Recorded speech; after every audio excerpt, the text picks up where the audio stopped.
Hello, I am so glad that you're here. I'm really excited to be here and I cannot wait to talk cross stitching with you. My name is Joanne, the Story Stitcher, and today we're going to talk all about cross stitch. I have my biggest fall finish to date as well as some Christmas stitching plans. As you can see, I have transform my little crafting space into a winter wonderland, which I'm so excited to talk about with you, and I'm going to need your help. So stay tuned. I could use some advice. As we get started, I wanted to let you know that you can find me here. You can find me on Instagram, my website, and I always forget to mention my Facebook page. They're all Joanne Bischoff DeWitt. I will link them below, and there's also a free read linked down there for any of my new newsletter friends. As a lot of you know, I am an author of inspirational romance who has fallen down the cross-stitching rabbit hole, and I am loving it. And it's just a great place to be, and I like that I get to hang out here with you all. Also, we're gonna have the giveaway winners. I have drawn giveaway winners, and they're on this little scrap of paper, and I'm gonna announce that in just a little bit, as well as some haul. I hope you're comfy. I hope you're stitching on something that you're really enjoying and having fun with. I have been loving working on my cross stitch as I watch your channels and as I watch Flosstube. It is I've just been watching it for months. I don't think I've watched anything else. That said, let's dive in. We're gonna have a lot of fun. What do you say we get straight into the cross stitching and I show you my autumn finish? I have, as you know, started stitching August 1st of this year. And so went into Halloween projects, did a couple of those, and did one main fall piece. So this is my first official fall / Thanksgiving finish, and I've been loving it. So I will show you the pattern. It is called Pumpkins for Sale. They are absolutely adorable. And okay, I'm just gonna show you my finish. And I made a little change, which won't surprise you. I'll show you what it is. Here is Pumpkins for Sale. This is obviously not the most complicated cross stitch piece known to man, but to me, it is the largest one, or I should say, the most amount of stitches that I've ever done in a single piece, and I'm very proud of that. I've done, a couple of smalls or a number of smalls, some Halloween pieces that weren't terribly big. So this has been my continual stitch since August. I started this probably late August, and now it is the beginning. No, it's the end of November. Oh my goodness, it's actually a couple days before Thanksgiving. And look how cute it turned out. So last time you saw, I had just finished the couple, and then this last couple weeks, I went through and I finished, or I did the sign, I did the pumpkin, and I made a little change. I was noticing the other day that the pattern has a lot of greens, blues, and oranges, which is beautiful. It's absolutely beautiful. And as I was going across, as I was sort of tying in this area, it dawned on me that there is a color in this palette that hadn't yet gotten used, because I still needed to go through and pull that color and put a couple leaves up there. And it is this purple. Let's see if I can get to it. Antique Violet. It's called Antique Violet. And I thought to myself, it's only going to be a couple of leaves, and what if we put it in another spot, just to kind of give a little more extra zing, extra variation. I was this close to taking out the stitches of her little blouse and redoing it in purple. I was this close to doing it. I had my seam ripper in my hand, about to tear this out. And I took a before picture, which I'll put here. And then I thought, wait, look at that crow, Joanne. I think that crow might be destined to be purple. And that's what I did. I tore that little, sorry little fella, but I tore those stitches out and redid him in the Antique Violet. I did also add the little touches of purple. They're very subtle. Boop, boop, boop, those little bits of purple. So it's not a lot, but I'm thinking I absolutely love the color change on that crow. And I am tempted to do two things. So let me know in the comments what you think. I am thinking about either still doing her blouse. It's really cute in the green, but then they won't be matchy-matchy. So I might still do her blouse. I might not. Or maybe another thing that would be even easier would be to add a couple of purple leaves to the pumpkin vine. And that might give it even some more balance. So tell me what you think. I'm calling it a finish for now because it is done. It was actually done last night and then I redid the crow. So it's officially a finish. And let me know what your vote is. If I should add those purple leaves or if I should mess with her blouse. I think I'd probably rather just add some leaves.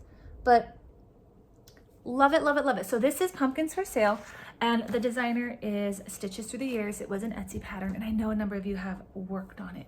The fabric is a 28 count Jobelin by Witchelt. It's an even weave in the color China Pearl. So I cannot wait to frame this. I cannot wait to display it for fall. I wonder if I could even get it up before Thanksgiving. We'll see. But it was really fun to explore that color palette and kind of unearth this hidden gem that I think brings such balance to what is already here. So if you're gonna stitch this one, think about that purple. You might do a few more things with it. And those are the golds and the browns. First fall finish that's not Halloween. And I feel really proud. It feels really satisfying to iron it and realize it's done. Okay, I'm trying to decide if I want to go into a small or a larger project. Before we do that, let's think about autumn. Let's think about how Thanksgiving is just a few days away. In our front yard, I live in California, in our front yard, the leaves are falling from the trees all across the lawn. I love watching them flutter down. And Christmas is also right around the corner.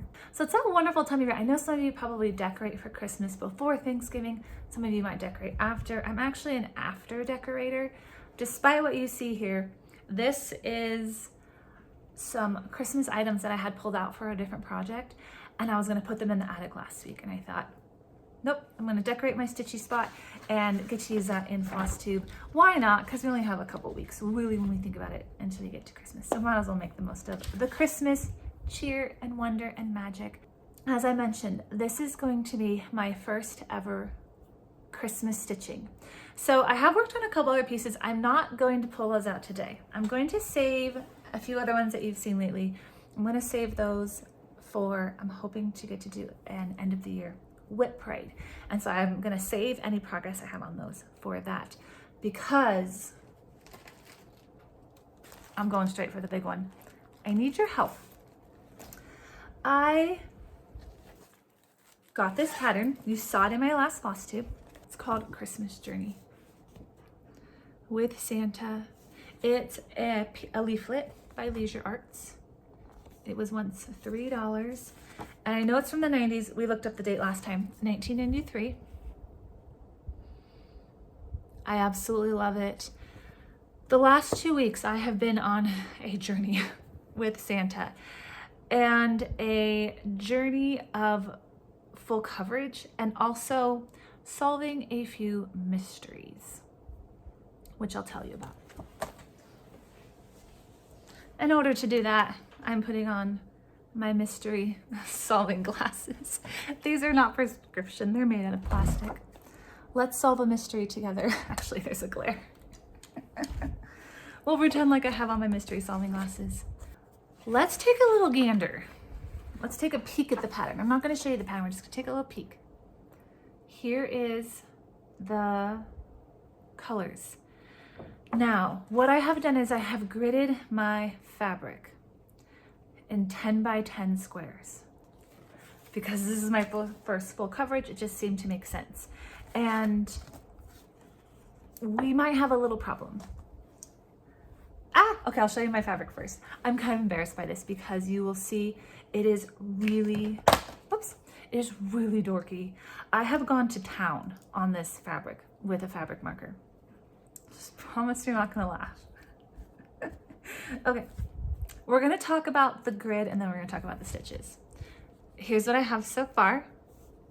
of Santa's journey. You can kind of see it's the corner right here with this tree and a little bit of the sky. Now this grid is something. I have numbered it, I have lettered it, and I'm gonna tell you why. The first challenge that I have is that the grid is very saturated. It is, I'm gonna see if I can just show you a corner, a little bit of it. You can kind of see it right there.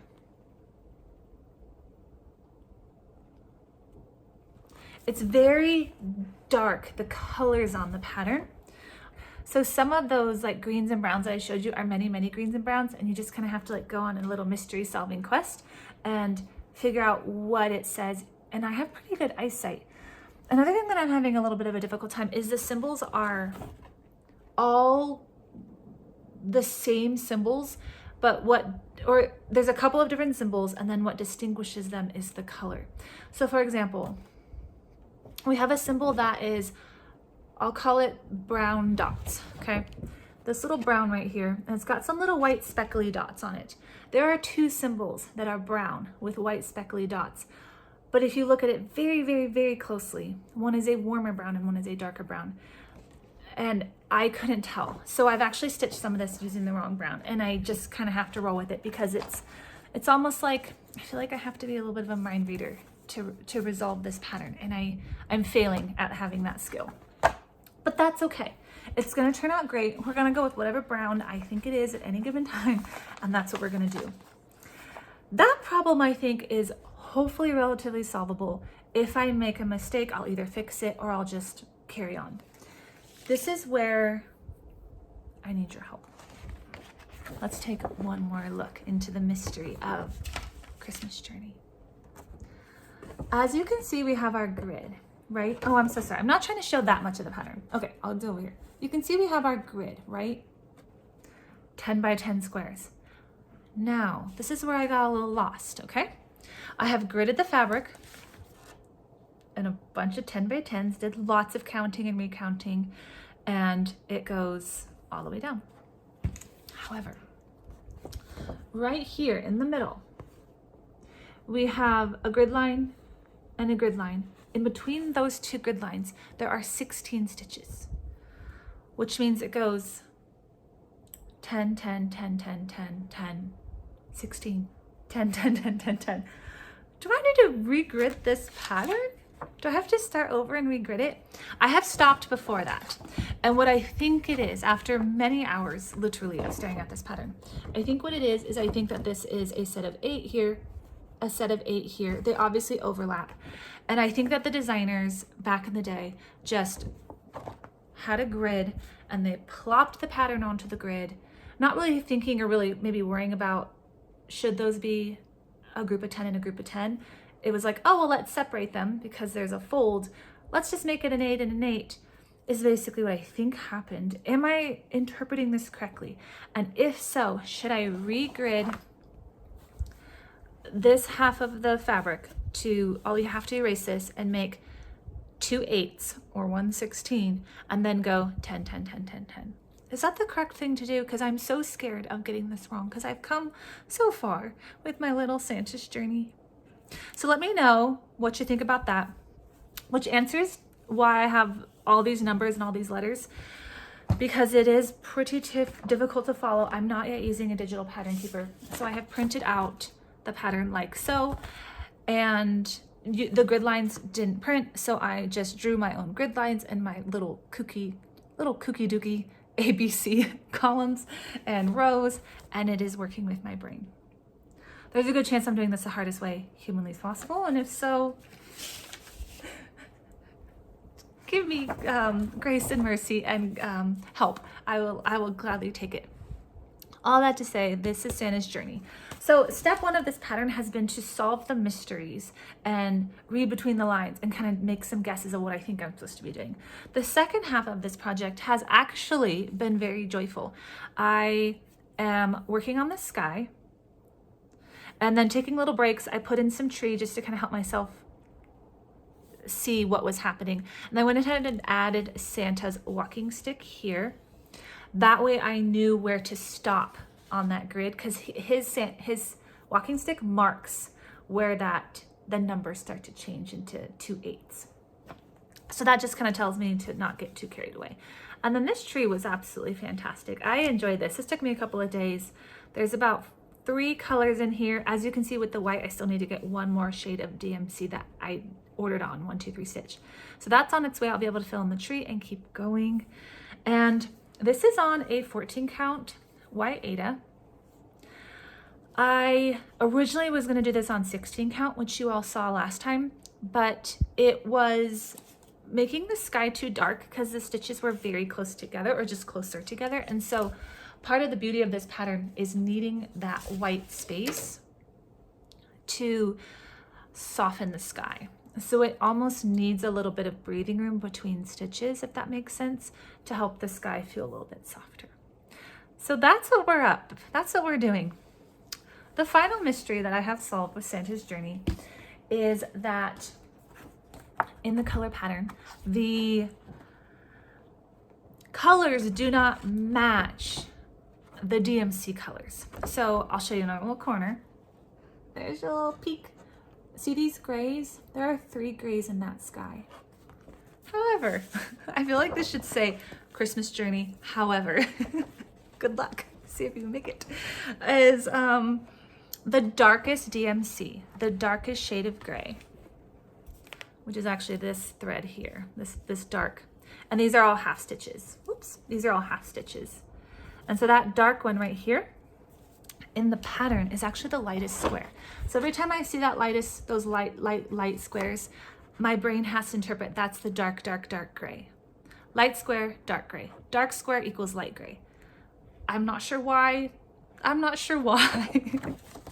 That's gonna be my Christmas carol this year.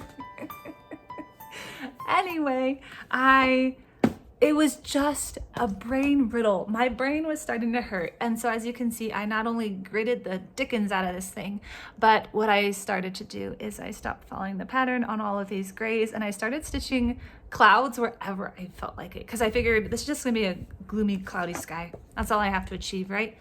And it was very slow going. Looking at a square, interpreting that it's the opposite color that it says, and then trying to stitch it in the right spot. So I was just like, forget that. And I'm just doing my own little cloudy interpretation. And that could be the wrong thing to do, but it's giving me the opportunity to keep going and not give up. And that's what matters, is that I get this done. And it's gonna be an amazing learning experience for full coverage. I'm using this is actually a quilting frame. You saw this in the haul video that my mom and I showed you a couple weeks ago. Mom and I did a yard sale haul video because Dad got us a box of treasures, and this is in that frame. It's not a Q-snap. Dritz Quilting. It's a quilt and go lap frame. Look at that. It was unopened. I'm not a quilter at the moment, and I'm using it as a Q-snap. I think I can do that. It's working pretty good tension-wise if I have some felts in there, and it's larger than my little 8x8. So I'm pleased with that little guy. That is Christmas Journey. I am not going to proceed until I read your comments and I say, okay, Joanne, this is what you should do. You're gonna do what your Flosstube friends tell you to do. So give me your advice, give me your best tips there as far as what to do about the mystery grid. Right there in the middle, those 2 sections where we have 10, 10, then we have an 8, then we have an 8, and then we have 10, 10. Just the question is, should I redo my grid to be 2 8s? And I think anybody's first steps into full coverage is gonna have its own kind of challenges. That was a few more challenges than I was expecting, but we're gonna see it through. And that's why I am showing you less whips this week, because I knew I need to spend a fair bit of time on Santa's Journey. And for you all to help me along my way. Okay, I have another Christmas start to show you. You saw it last week. It's P Buckley Moss. Let's take out the plastic. The little goose in the frame. I got this on a Facebook D-stash group, the same with the Santa. Both of those were on D-stash groups. And He is precious, so I gotta start on him, and I cannot wait to show you. You all did such an amazing job of answering my question last time about this list where it said bundle 1, bundle 2. I thought it was a shopping list for Joann's Fabrics, and you all explained to me that that's how band 1 and band 2. And you all told me that that's how the floss would have been organized in the original kit. So I am stitching this little guy in this little teensy frame. This is actually a finishing frame. My mom got a pack of about 12 on Amazon. I will link these below, these little guys. I love them. I love doing them for little projects because I like to be super chintzy with my fabric and get just the amount that I need. I don't want lots of extra space.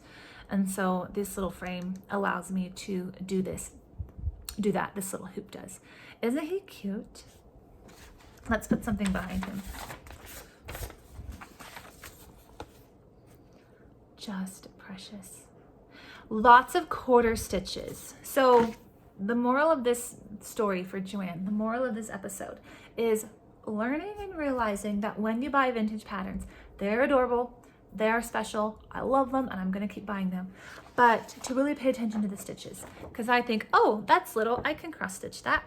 And then I realize when I open the pattern, that's a lot of quarter stitches, or that's a lot of half stitches, and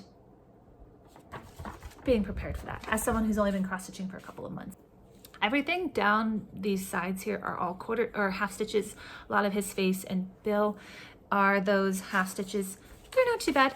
I'm using my magnification light and they're a little bit kooky, but I think it's working. What do you say?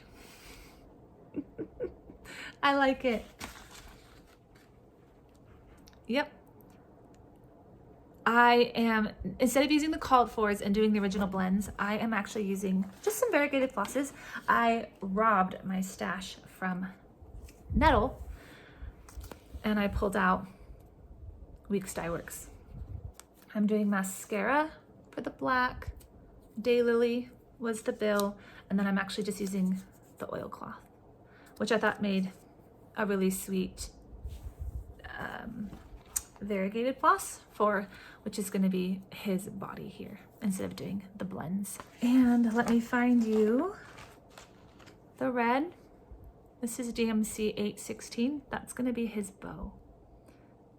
I'm really looking forward to getting to put that in there. That's going to be, I'm saving this for last, so it can kind of be the crowning glory of this ornament, is putting in that bow.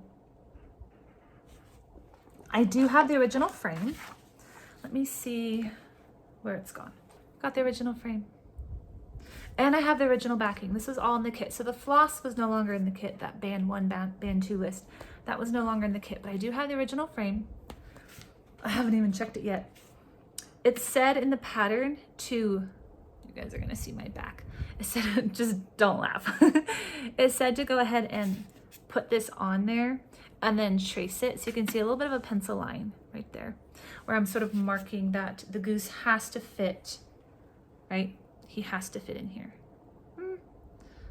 It might not fit. He's gonna have really short legs if necessary, and I'm okay with that. As long as his little cute tummy and his head and his bow are in the frame. That's what I care about the most. And then you saw last time that I'm gonna finish it with this pretty striped ribbon for Christmas. So I'm hoping he'll be up on the tree this Christmas, and I think he's going to be precious.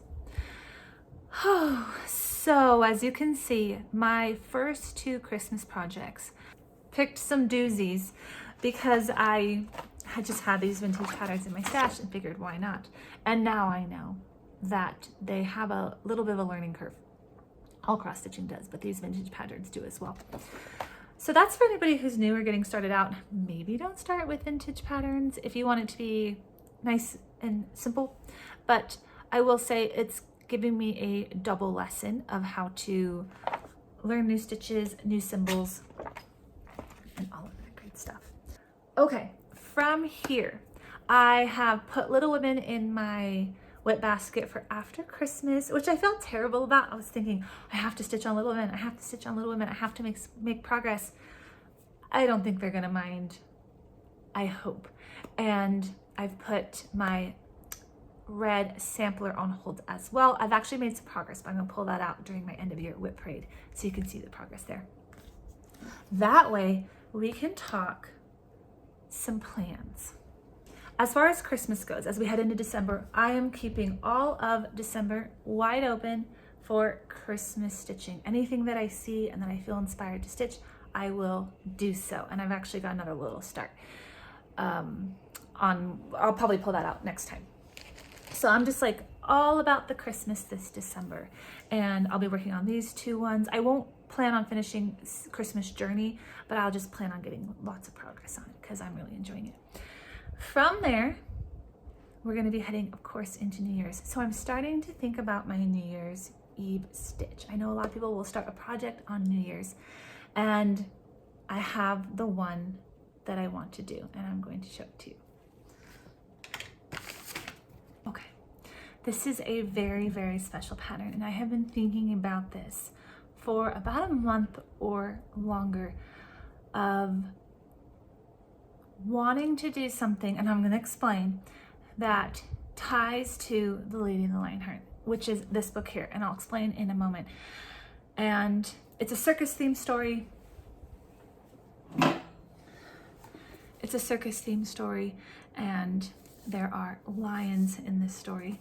And so after doing some searching, I decided on this pattern, which is a lion, and it's hopefully not too hard of a lion. This is him right there. Oops. There he is. I'll stick the picture up there so you can see it really, really well. And the pattern is called Lion, and it is by the brand, I want to say the brand is called FewColors, which is on Etsy. So basically what you do is you stitch it in one color. Obviously in the image I could have used black, but I ordered some floss and my package has come. What I want to do is kind of replicate that circus feel as I do this lion. He's obviously not a circus lion. Now, I have to give you a quick disclaimer. In this story, the guy who owns that hat is a lion tamer, which is why it's called The Lady in the Lionheart. His name is Charlie Lionheart. And he is a nice lion tamer. He is a very, very nice lion tamer. He loves his lions and his lions love him. So, which is why he's the hero of the story. He's a great guy. And so I do want to have a circus theme. I will show you the flosses that I got. I'm so excited. And I looked and looked and looked, and I thought about these floss. This is a brand on Etsy. The brand is called Afterglow. I had never heard of it before, but these are the colors. And obviously this is more than one color, but I'm going to explain. These are the colors, these beautiful, beautiful hand-dyed shades that kind of gave me lion vibes. I don't know if this was accidental, or I don't know if I just really wasn't paying attention to the picture, but there's another color in the mix. This one. These pinks and these blues. And at first I thought, I don't want to include those. I don't think I want to include those in the line. I think maybe I just didn't feel like they matched. But then I thought to myself, I'm actually kind of liking this with this coloring as well. I'm going to show you a picture here that I found on Pinterest. That is my inspiration for this project. Obviously this would be very, very different. And this is not cross stitch. This is just a painting. But as you can see, it has the colors as I'm thinking of them, all kind of mixed and modeled and blended. And I just think it's gorgeous. So even though this lion pattern says that it is one floss color, I intend to find a way to blend all of those together by either going down, maybe starting light and maybe getting darker, or doing a little bit of everything, just, strand by strand perhaps, and finding a nice way to blend them like you might with an Afghan or something like that, and doing the lion that way. Which led me to fabric. And in my head this entire time, I'm thinking to myself, I'm just going to do white Aida. I don't know why. I'm going to do white Aida because I could grit it or it'd be really simple. But then when I was looking at these, I thought, these don't say white Aida to me. that picture, that image, what I'm trying to go for does not say why Ada to me. I dug through my stash, and as you recall, I got some fabrics from the attic. I pulled out vintage Country Mocha. This is 32 count Lugana vintage Country Mocha. Let's take a look. I just learned that this is called a floss toss. I heard that on the Runner Stitcher, and then I heard it with Pam and Steph of Just Keep Stitching. I hear people use floss toss, so I'm gonna do a floss toss. And I hope I'm using that term correctly. Look at that. I think this is going to give the impression. I think it's gonna give the impression of that painting, and I think it's going to be a beautiful way to express that lion. I cannot wait. So this has been a little bit of time in the making of coming up with the perfect New Year's Eve project, New Year's Eve start, and what I wanted it to be. I knew that I wanted it to be something very, very special. Now, I thought about whether I should tell the story or not, and I'll tell it briefly. Is that years ago I had a very sad New Year's Eve, for lack of a better term. New Year's Eve became a relatively sad day to me. It's the day that I knew I was a single mother of 3 kids, and it was a very heartbreaking day. I can say it now with a smile because it was years ago, but was not smiling on that day. And out of that, actually, I had been writing this book. This is a book that I had been writing prior to that, and this got published shortly after that. And so I had gone through a very difficult season of life, and this book brought a lot of joy. And it had brought a lot of joy to readers and others who have similar experiences where they say, you know, the Lady Lionheart, Ella and Charlie, who's not pictured, and the lions and all of the circus people. It's meant to tell a story of redemption. It's meant to tell a story of joy and new beginnings. And that's what this book, that's what that book is to me, and that's what I want this project to be as well. So it just seems like the perfect New Year's Eve start, because now New Year's Eve holds a lot of joy for me. It's actually 2 years ago, my husband, I got married last year. And so 2 New Year's Eves ago, that was the night of our first kiss, and it was very cute and romantic. And so now it holds joy again. And I just think that's God's goodness and grace and redemption, that he can bring beauty from ashes. And that's what I want this project to represent for me. It's what the story represents. It's what New Year's Eve represents. All of those things tell me a tale of beauty from ashes. So I'm so excited. I won't be starting this just yet, but that way you kind of have a heads up of where we're going after Christmas. That's gonna be one of the projects. And I have more plans, but that's just the one that I wanted to show you today. The second thing is a question for you all. And I'm holding circus fabric. I'll explain why. I would love to have a project bag that is circus themed to put this project in. This fabric obviously wouldn't be it. It's kind of thin. It's not quite right. I'm just holding it because it's what I found. I was like, maybe I could. I don't think I can. So if you are a maker of project bags and you know how to make them, I do not know how to make them. You could not imagine what would happen if I tried to sew a zipper. I would love to do a trade of a book, 2 books actually, because I figured project bags are usually about $30 right now on Etsy. And that's about 2 books. So if anybody out there makes project bags and you would be interested in trading me, making a circus themed project bag in exchange for 2 books, I would love to make that trade. I will also buy it instead. If you're not a reader, you don't like books, I will pay cash, don't worry. But I thought that a little exchange might be kind of fun. Something that you make and then something that I make, and we get to trade. That seems special.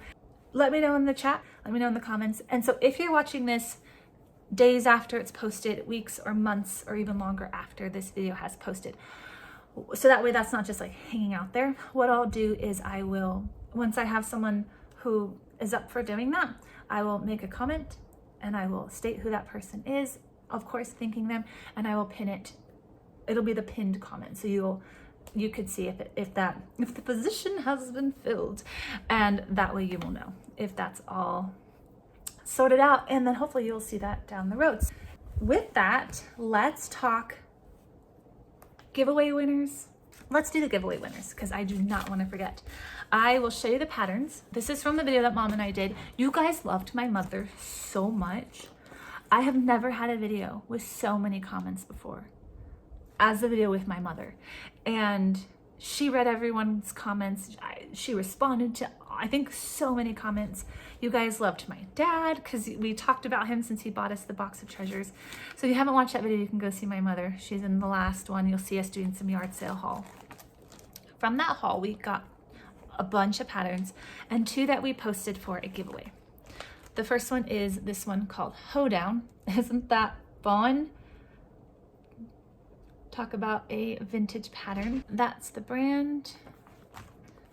And we also have the pattern Firefighter with the sweet little firefighter motifs. I'm sorry, it's not called Firefighter. That was the statement that people made in the chat to win, to enter. This is called Firefighter's Wreath. Really sweet. And so I have drawn those winners. I could not figure out how to do the automatic YouTube comment drawer thing. I tried so hard, it did not work for me. So I just closed my eyes and pointed, and that's how I did it.